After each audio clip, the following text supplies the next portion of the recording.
Let's talk about, do the doctors sometimes provide more cares than their patient need? Just imagine that one day you walk into a hospital and the doctors say, "There's nothing really wrong with you, but I think a little surgery will make us feel better." You feel a little bit weird. And when you walk back home, you may think, do I really need this surgery? The answer is probably no, and this behavior is called unnecessary health care. Unnecessary health care is defined overuse, overutilization, or overtreatment as that health care provides with a higher burden or cost than the one is appropriate. According to one study from Johns Hopkins in 2017, it said unnecessary health care constitutes around 20% of all health care.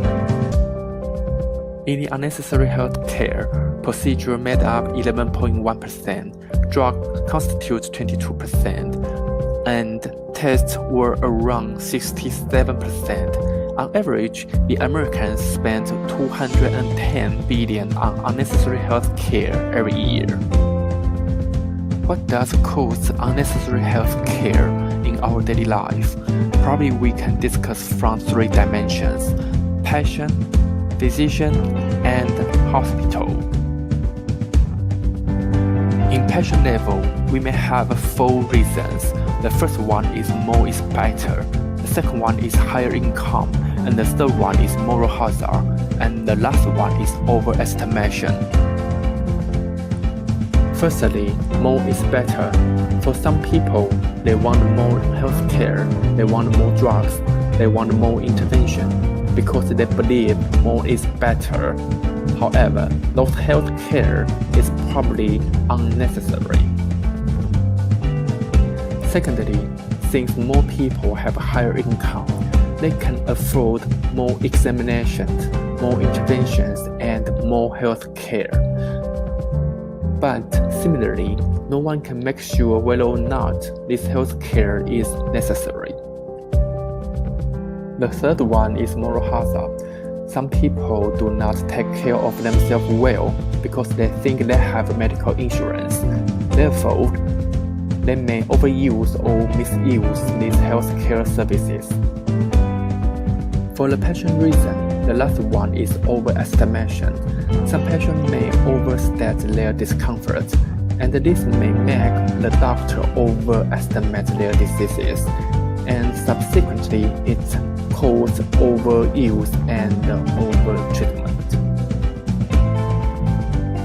In the following section is doctor's reason. It includes field malpractice, fee-for-service payment structure, and physician training and culture. The first one is field malpractice. Some physicians provide more health care and over-treatment because they are afraid of a lawsuit.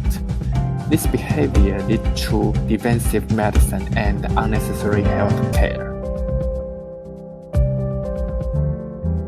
Secondly, fee-for-service payment structure. The doctor is encouraged by payment for performance, so they prefer to offer more healthcare services. And this is because asymmetric information between the doctors and patients. Traditionally, we use the principal and agent relationship to solve the problem of asymmetric information. However, because the principal patient and the agent doctor, they have different goals, so this relationship is failed in this situation.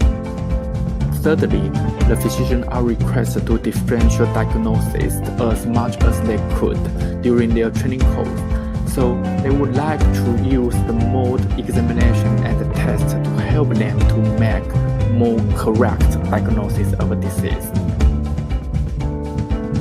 The last part is hospital level. The first one is incommunicable medical information. The second one is profit direct. The third one is novel intervention or medication.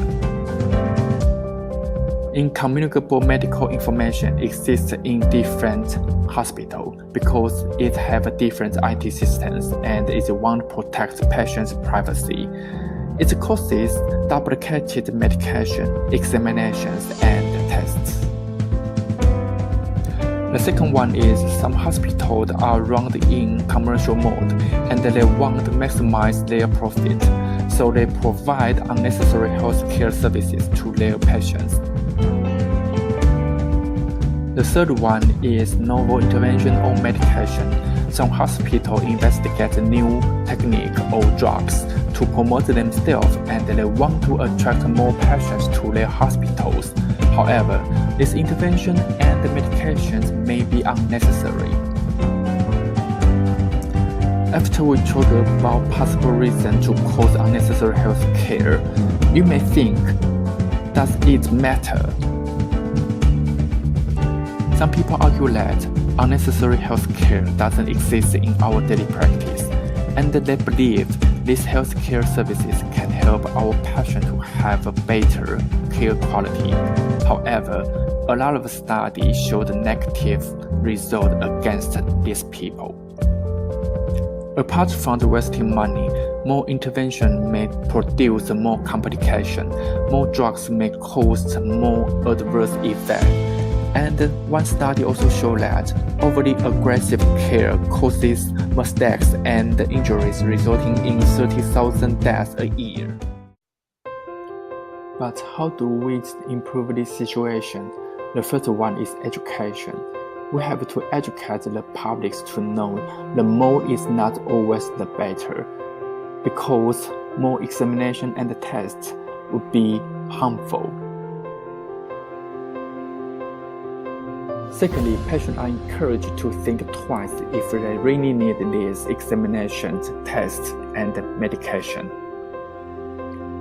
Thirdly, to avoid moral hazard, co-payment and deductibles may be applied in their medical insurance system. The last one, we may develop precise medicine to help doctors to diagnose the disease correctly. And we also performed medical education to help patients to describe their discomfort appropriately. In the doctor's level, what can we do to improve the situation? The first step, we have to overcome the fearness of a malpractice. The study said that defensive medicine is not too terrible. It only makes up 3% of all unnecessary health care costs. To prevent front argument, we have to build up good relationship and communications with patients and their family. Besides, we can join medical lawsuit insurance to protect ourselves. The second one, the authorities should contract with the doctors and introduce diagnosis-related group and refund the reimbursement to limit the budget. The third one, the authorities should reform training programs and educate the concept of cost and economics. Besides, they have to offer incentive to encourage the physician to diagnose the disease with the fewest resources. For the hospitals, they may share information systems to reduce unnecessary health care. Secondly, the authority may request the hospital to have a transparent medical cost. Furthermore, the authority may introduce global budget payment system to help to reduce the resources overuse. Last, the authority may introduce quality indicator and reward and punishment to reduce malignant competition. It may help to reduce resources overuse.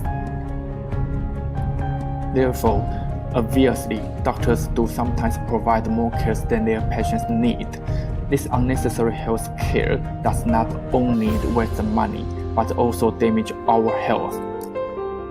Last, it's time to call for action, and I believe the condition of unnecessary health care will be changed after taking this action.